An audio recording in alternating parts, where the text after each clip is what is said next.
সুপ্রিয় দর্শক, আসসালামু আলাইকুম। আজকের আলোচনা আপনাদের সবাইকে স্বাগত জানাচ্ছি। প্রথমে বলে রাখি, গত রাতে ইসলামী প্রজাতন্ত্র ইরানের উপর আমেরিকা এবং ইসরায়েলি বাহিনী হামলা চালানোর জোরালো চেষ্টা চালিয়েছে, কিন্তু সেই হামলাটা হয়নি। তাহলে প্রশ্ন আসছে, সেই হামলা কি আজ রাতে হবে?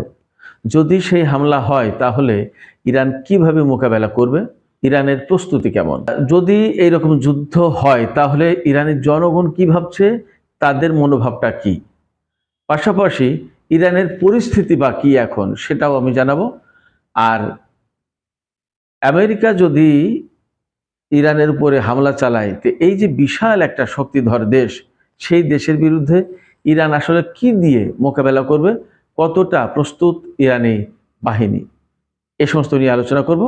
আশা করি আপনাদের সবাইকে শেষ পর্যন্ত সঙ্গে পাবো, আপনারা সঙ্গেই থাকুন।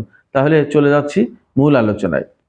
প্রথম কথা হচ্ছে, গত রাতে এক্স, সামাজিক যোগাযোগ মাধ্যম এক্স, যেটা সাবেক টুইটার ছিল, এক্সে বেশ কিছু সূত্র থেকে খবর আসছিল যে ইসরায়েলের বেশ কিছু যুদ্ধ বিমান সিরিয়া হয়ে ইরাকের আকাশে প্রবেশ করেছিল, বসরার আকাশে ঘুরছিল ইরানে হামলা চালাবে বলে। এবং কাতারের বিমান ঘাঁটি থেকে অন্তত 6টি রিফুয়েলিং ট্যাঙ্কার, যে বিমান থেকে যুদ্ধ বিমানকে তেল সরবরাহ করা হয়, এইরকম বিমান 6টা বিমান উড়েছিল। মোটামুটিভাবে সমস্ত সবকিছু থেকে এই আলামত পরিষ্কার হচ্ছিল যে ইরানের উপর হামলা হতে যাচ্ছে, এবং ইরান এই বিষয়টি পরিষ্কার জেনে গিয়েছিল। ইরানের রাডারে, ইরানের গোয়েন্দা সংস্থা, সব জায়গা থেকে ইরানের কাছে খবর ছিল। এই অবস্থায় ইরান কি করে, ইরানের আকাশ সীমায় বিমান চলাচল নিষিদ্ধ করে দেয়, এবং বিমান চলাচল করতে গেলে যে সমস্ত টেকনিক্যাল সিস্টেম চালু রাখতে হয় সমস্ত সবকিছু অফ করে দিয়েছিল। সেক্ষেত্রে ওই সমস্ত বিমান ইরানের আকাশে প্রবেশ করতে পারেনি। এটি গেল একটা দিক। আর একটা দিক হচ্ছে যে আপনার ইরানের আকাশে জ্যামিং সিস্টেম রেখে দিয়েছিল, জ্যাম করে রেখে দিয়েছিল। এখানে বিমান বা বিমানের যে ট্র্যাকিং সিস্টেম থাকে, বিমান চলাচল করতে গেলে যে টেকনিক্যাল দিকগুলো থাকে, এই দিকগুলো এখানে আর কার্যকর রাখা সম্ভব হতো না। কোনো বিমান প্রবেশ করলে সেই বিমানের সাথে যোগাযোগ বিচ্ছিন্ন হয়ে যাবে কন্ট্রোল সেন্টারের। এটা একটা দিক ছিল। আরেকটা ব্যাপার ছিল যে ইরানের আকাশে যে ঢুকবে বা ইরানের আকাশে হামলা চালাবে, ইরানের আকাশে এসে আমেরিকা বা ইসরায়েলের বিমানগুলো, কিন্তু তার আগে চেয়েছিল তারা ইরানের ডিফেন্স সিস্টেমকে হ্যাক করে দিতে, অকার্যকর করে দিতে, যেটা জুন মাসের যুদ্ধে প্রথমেই করেছিল। এবং বিমানের ইরানের এয়ার ডিফেন্স সিস্টেম হ্যাক করে দিতে পারার কারণে ইরানের সামরিক বাহিনীর প্রধানকে, আইআরজিসির প্রধানকে এবং গুরুত্বপূর্ণ পরমাণু বিজ্ঞানী এবং আরো অনেক সরকারি কর্মকর্তাকে একেবারে নির্বিঘ্নে হত্যা করতে পেরেছিল। তো সেই রকম ব্যবস্থা কিন্তু এবার পারেনি। কেন পারেনি, তার কয়েকটা কারণ আমি এখানে সংক্ষেপে বলি। প্রথম কথা হচ্ছে, ইরান এবার যুদ্ধের ব্যাপারে অতিমাত্রায় সতর্ক, এক। দুই হচ্ছে, ইরানের নিজস্ব প্রযুক্তির পাশাপাশি ইরান রাশিয়া এবং চীন থেকে বিভিন্ন ধরনের রাডার, এয়ার ডিফেন্স সিস্টেম, ক্ষেপণাস্ত্র প্রতিরক্ষা ব্যবস্থা যেগুলোকে বলে, বা আকাশ প্রতিরক্ষা ব্যবস্থা বা বিমান প্রতিরক্ষা ব্যবস্থা, এগুলো পেয়েছে।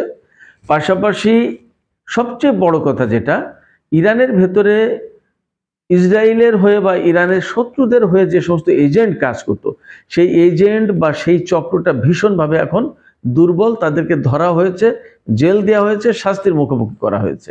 সেক্ষেত্রে ওই রকম এজেন্ট যখন ইরানের ভেতরে সক্রিয় থাকতে পারবে না, তখন শত্রুদের পক্ষে ইরানের বিরুদ্ধে লড়াই করে এটে ওঠা, অর্থাৎ বিজয়ী হওয়াটা খুব কঠিন ব্যাপার। কারণ ইরান প্রযুক্তিগত দিক দিয়ে, সামরিক শক্তির দিক দিয়ে এখন খুব একটা পিছিয়ে থাকা দেশ নয়। তারপরে আরেকটা প্রশ্ন আসছে যে গত রাতে এই যে ইরানের উপর হামলা চালাতে চেয়েছিল ইসরায়েল এবং আমেরিকা, তার সাথে আরো কি কি ঘটনা ছিল এবং সেই হামলাটা হলো না কেন, তা তো আমি বললাম। কিন্তু সেই হামলাটা যে হয়নি, তাহলে আজকে কি এই হামলাটা হতে পারে? সেই প্রশ্নে যাওয়ার আগে আমি আরেকটু তথ্য দিয়ে আসি। গত রাতে হামলা হবে বলে ইসরায়েলের প্রধানমন্ত্রী বেনিয়ামিন নেতানিয়াহু দেশ ছেড়ে চলে গিয়েছিল। দেশ ছেড়ে চলে গেছে, অনেকেই বলছেন সাইপ্রাসে গেছে, অনেকেই বলছেন গ্রিসে আশ্রয় নিয়েছেন। তিনি যেখানেই আশ্রয় নিন না কেন, তিনি যে ইসরায়েল ছেড়েছিলেন এর কথা মোটামুটি অনেক গণমাধ্যমে এসেছেন, অনেক সামাজিক মাধ্যমে বিশেষ করে এসেছে। আর পশ্চিমা গণমাধ্যম থেকে এইগুলো খুব একটা পাওয়া যাবে না, কারণ পশ্চিমা গণমাধ্যমগুলো তাদের স্বার্থের বাইরে কোনো কথা বলে না। তো যাই হোক, বেনিয়ামিন নেতানিয়াহু তিনি দেশ ছেড়ে চলে গিয়েছিলেন এবং এরকম অনেক খবর পাওয়া যাচ্ছিল যে ইসরায়েলের যত বোম শেল্টার, অর্থাৎ ক্ষেপণাস্ত্র হামলা বা বিমান হামলা হলে মানুষ যাতে শেল্টারে আশ্রয় নিতে পারে এরকম শেল্টারগুলো খুলে দেওয়া হয়েছিল। এমনকি ইসরায়েলের যে দিমোনা পরমাণু কেন্দ্র, সেই পরমাণু কেন্দ্রের সেখানকার আশ্রয় কেন্দ্রগুলো, শেল্টার এগুলোকে খুলে দেওয়া হয়েছিল, যাতে ইসরায়েল হামলা চালালে তো ইরান পাল্টা হামলা চালাবেই, তখন যাতে সাধারণ মানুষ বা এই সমস্ত মানুষ মারা না যায় সেই কারণে শেল্টার খুলে দিয়েছিল। তার মানে গত রাতে ইরানের বিরুদ্ধে হামলা চালানোর ব্যাপারে তাদের মারাত্মক রকমের প্রস্তুতি ছিল এবং সব ধরনের চেষ্টা চালিয়েছে। বাট ইরানের শক্ত অবস্থান এবং তাদের প্রস্তুতি এবং তাদের প্রতিরোধমূলক ব্যবস্থার কারণে হামলাটা করতে পারেনি। এখন প্রশ্ন আসছে যে আজকে কি সেই হামলা হতে পারে? হ্যাঁ, আমি ব্যক্তিগতভাবে মনে করি যে আজকেও সেই হামলার আশঙ্কা এবং বা সম্ভাবনা আমরা যাই বলি সবই আছে। কারণ হচ্ছে যে আমেরিকা এবং ইসরায়েল যে মরণ কামড় ইরানের উপরে দিতে চায় তারা সেইটা করবেই, এর থেকে সহজে ফেরানো যাবে না। এবং নেতানিয়াহু সম্প্রতি আমেরিকা সফরে গিয়ে প্রেসিডেন্ট ডোনাল্ড ট্রাম্পকে উস্কানি দিয়েছেন এবং ডোনাল্ড ট্রাম্পের সংকট হলো যে তিনি যদি কারোর উস্কানিতে পড়ে যান তাহলে তাকে দিয়ে সেই কাজ করানো খুব সহজ সম্ভব। ইসরায়েলের প্রধানমন্ত্রী বেনিয়ামিন নেতানিয়াহুর খুবই কাছের, খুবই ঘনিষ্ঠ লোক এই ডোনাল্ড ট্রাম্পের মেয়ের হাজব্যান্ড, অর্থাৎ ট্রাম্পের জামাই জারেড কুশনার, তিনি একজন ইহুদি এবং ট্রাম্প আগেরবার ক্ষমতা আসলে তিনি মধ্যপ্রাচ্য বিষয়ক বিশেষ দূত ছিলেন ট্রাম্পের। এবারও সেই একই অবস্থা। সেক্ষেত্রে জারেড কুশনার একটা গেম মেকার, কিন্তু যার সাথে ইহুদিদের এবং বেনিয়ামিন নেতানিয়াহুর বিশেষ সম্পর্ক রয়েছে। তিনি নেতানিয়াহু এবং ডোনাল্ড ট্রাম্পের মাঝে মধ্যস্থতার কাজ করে দেন এবং তিনি অনেক ভূমিকা পালন করেন। সেক্ষেত্রে ইরান যেহেতু মধ্যপ্রাচ্যে ইসরায়েলের এবং আমেরিকার একেবারে সবচেয়ে বড় বাধা, সব কিছুতেই ইরান একমাত্র বাধা, প্রধান বাধা যাই বলি না কেন, অতএব পথের এই কাঁটাটা সরিয়ে ফেলতে তারা চায়। বাট তারা সেটা পারবে কি পারবে না সেটা ভিন্ন প্রশ্ন। এখন প্রশ্ন আসছে, যদি আজকে বা আজ হোক কাল হোক ডোনাল্ড ট্রাম্প নানা রকমের ছলচাতুরি করছে, একবার বলছে হামলা চালাবে, একবার বলছে ইরান যেহেতু ফাঁসি দেয়নি বিক্ষোভকারীদের, সেক্ষেত্রে এখন আর আমরা কিছু করবো না, এই কথার ভিতরে হয়তো চালাকি থাকতে পারে। এই কথা দিয়েই ইরানকে হয়তো মিথ্যা আশ্বাস দিচ্ছে যে হামলা চালাবো না, কিন্তু এবং হয়তো ইরান সেই কারণে তার প্রস্তুতি স্বাভাবিক অবস্থায় আনবে যে ঠিক আছে, তাকে হামলা যখন হবে না তখন আর এত হাই অ্যালার্ট থাকার দরকার কি, তখন ওই সুযোগটা নিয়ে ইরানের উপর হামলা চালাতে পারে ডোনাল্ড ট্রাম্প। কারণ জুন মাসে তিনি ইরানের উপর হামলা চালাবেন কি না সেই ব্যাপারে তিনি বলছেন তিনি 2 সপ্তাহ সময় নেবেন, এর ভিতরে সিদ্ধান্ত নেবেন তিনি হামলা চালাবেন কিনা। তখন আমি টেলিভিশন টক শোগুলোতে বলেছিলাম যে ডোনাল্ড ট্রাম্প 2 সপ্তাহ সময় নিয়েছেন, দেখা গেল 2 দিনের ভিতরে হামলা চালাতে পারে, তিনি উল্টোটাও করতে পারেন এবং ঘটনা তাই হয়েছিল। মাত্র 2 দিনের ভিতরে ইরানের উপর তিনি হামলা চালিয়েছিলেন। যাই হোক, তো সেক্ষেত্রে ইরানকে বোকা বানানোর একটা চেষ্টা তদবির হয়ে থাকতে পারে, এই যে হামলা করবো না এরকম একটা ভাব দেখানো, কিন্তু ঠিকই চট করে আকস্মিকভাবে প্রতারণামূলকভাবে হামলা চালিয়ে বসতে পারে। তো আমি এই ব্যাপারে আমার রেডিও তেহরানের সাবেক সহকর্মী, যিনি এই মুহূর্তে ইরানে অবস্থান করছেন, ইরানে রেডিও তেহরানে কাজ করছেন, আশরাফুর রহমান, তার সাথে আমি কিছুক্ষণ আগে কথা বললাম যে আসলে পরিস্থিতিটা কি, ইরানের সর্বশেষ পরিস্থিতি কি এবং ইরানিদের যুদ্ধের প্রস্তুতি কেমন, এই কথাগুলো আমি তার কাছে জানতে চেয়েছিলাম। তিনি আমাকে জানালেন গত রাতে কোনো বিক্ষোভ সমাবেশ কিছুই হয়নি, মিছিল হয়নি ইরান সরকারের বিরুদ্ধে। ইরান বা তেহরান এখন পুরোপুরি শান্ত এবং যুদ্ধ নিয়ে ইরানের জনগণের ভিতরে কোনো উদ্বেগ উৎকণ্ঠা নেই। ইরানের সামরিক বাহিনী একেবারে সশস্ত্র অবস্থায় রয়েছে এবং তাদের আঙ্গুল ট্রিগারে রয়েছে, অর্থাৎ যে যুদ্ধ শুরু হলে সাথে সাথে ইরান পাল্টা জবাব দেওয়া শুরু করবে। আশরাফুর রহমান আমাকে এই কথা জানিয়েছেন। তার থেকে বোঝা যাচ্ছে যে একেবারে প্রস্তুতি চূড়ান্ত পর্যায়ে এবং যুদ্ধ যদি ইসরায়েল বা আমেরিকা শুরু করে তাহলে ইরান কোনো মতেই ছেড়ে কথা বলবে না, এটা একদম পরিষ্কার। এখন প্রশ্ন আসছে বা প্রশ্ন আসতে পারে আপনাদের সবার ভেতরে, আমার ভেতরেও প্রশ্ন আসে যে এই যে আমেরিকা এত বিশাল একটা শক্তিশালী দেশ, তার সাথে ইসরায়েলের মতো এক উন্নত সামরিক শক্তির দেশ, তারা যদি একসাথে ইরানের বিরুদ্ধে হামলা চালায় তাহলে ইরান কি দিয়ে তা মোকাবেলা করবে? প্রথম কথা হচ্ছে কি যে যে কোনো যুদ্ধ বিজয়ের জন্য বা যুদ্ধে লড়াই করার জন্য সবচেয়ে বড় জিনিস হচ্ছে মনোবল, আত্মশক্তি। এটা খুব গুরুত্বপূর্ণ ব্যাপার। যে সামরিক বাহিনীর মনোবল তুঙ্গে থাকে সেই সামরিক বাহিনীকে হারানো খুব কঠিন হয়। এটা গেলে এক। দ্বিতীয় কথা হচ্ছে যে আমেরিকা এবং ইসরায়েল এতদিন কখনোই হামলা চালায়নি, এখন হামলা চালাতে যাচ্ছে। তাদের পেছনে আর জায়গা নেই, তারাই ইরানকে এখন যে কোনো একটা স্পরস্পর একটা কিছু করতে চায়। এই তো এই যে সামরিক শক্তি আছে, বিশাল সামরিক শক্তি আমেরিকা এবং ইসরায়েলের, এগুলোর মোকাবেলায় ইরানের হাতে আমরা যতদূর শুনতে পাচ্ছি S-400 আছে। S-400 হচ্ছে যে কোনো বিমানের জন্য, যে কোনো যুদ্ধ বিমানের জন্য একটা কিলার, ঘাতক। এই S-400 এতটা শক্তিশালী এবং এতটা ডেঞ্জারাস যে এর বিরুদ্ধে আমেরিকার F-35 বিমানও কার্যকর নয়, ধরা পড়ে যায় রাডারে। সেক্ষেত্রে মানে যারা বিমান দিয়ে হামলা চালিয়ে ইরানকে কবজা করবে, সেই বিমানই যদি রাডারে ধরা পড়ে যায় তাহলে তারা কিন্তু ধ্বংসের মুখে পড়বে, সেই সমস্ত বিমানগুলো মার খাবে। এবং ইরানের হাতে যে বভার 373 রয়েছে, খোরদাদ 50 বা আরও যে নিজস্ব যে প্রযুক্তির বিমান রাডার সিস্টেম রয়েছে সেগুলো খুবই উন্নত। আবার চীন থেকে যে রাডার পেয়েছে সেই রাডারের রেঞ্জ নাকি 700 কিলোমিটার, অর্থাৎ 700 কিলোমিটার দূরে যে প্লেন বা যে ক্ষেপণাস্ত্র আছে সেগুলো এই রাডারে ধরা পড়ে এবং সেগুলো ধ্বংস করার মতো ক্ষেপণাস্ত্র বা ব্যবস্থা ইরানের হাতে আছে। আমি আপনাদেরকে একটা কথা বলি, 2019 বা 20 সালে, 2020 সালের 19শে জুন সম্ভবত ইরানের আকাশের কাছাকাছি বা ইরানের আকাশে একটা মার্কিন ড্রোন পাঠিয়েছিল আমেরিকা পারস্য উপসাগরের আকাশ দিয়ে। সেই ড্রোনটা হচ্ছে গ্লোবাল হক ড্রোন।